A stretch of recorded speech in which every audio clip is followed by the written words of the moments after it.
Environmental activists are expressing their concern after Governor Mark Dayton announced his support for a controversial mining project. The PolyMet copper-nickel mine would bring nearly 400 jobs to the Hoyt Lakes area in northern Minnesota. So the governor said he moved from being genuinely undecided to being a genuine supporter. But he says the mine will have to meet strict environmental standards and the company will have to provide a cleanup fund in case of an accident. Environmentalists are worried about the risk of pollution to the St. Louis River and Lake Superior. The proposal still needs the necessary permits and, of course, the DNR approval as well. Esme joins us once again, and Esme, you covered the PolyMet story. This is a classic DFL dispute, right? You have labor with jobs, and you have environmentalists on the other side. Well, and environmentalists are furious about this, but the bottom line is the DFL used to have a stronghold in northern Minnesota on the Iron Range, and they have lost support big time. They are getting hammered up there because people say who live up there that the DFL cares more about the environment than jobs.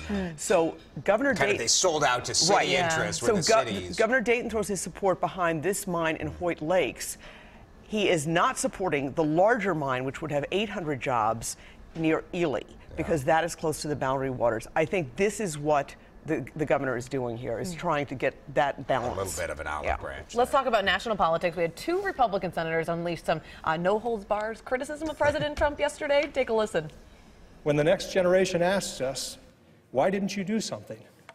Why didn't you speak up? What are we going to say? Reckless, outrageous, and undignified behavior has become excused and countenanced as telling it like it is. The president has great difficulty with the truth on many issues. I don't know why he lowers himself to such a low standard and debases our country in the way that he does, but he does. Esme, very unusual to have members of the same party going after each other like this. This is unprecedented. Listen to what Senator Corker just said from Tennessee. The president has a problem with the truth. These kinds of statements, coupled with a speech last week by former President George W. Bush, in which he did not name the president, clearly was aimed at the president, is remarkable. You also have Senator McCain here.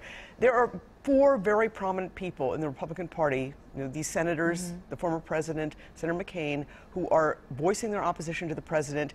If this grows larger, the president, I think, does have a significant problem. But these are all people who are not running again.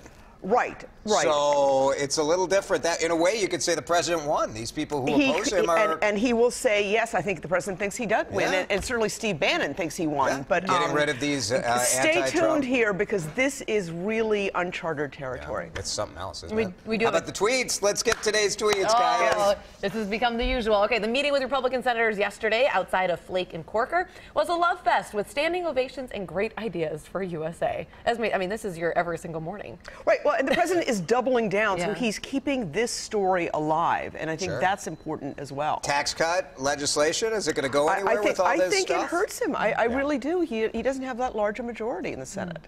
So. Very interesting, Esme. Thank you. We'll keep watching it. A new survey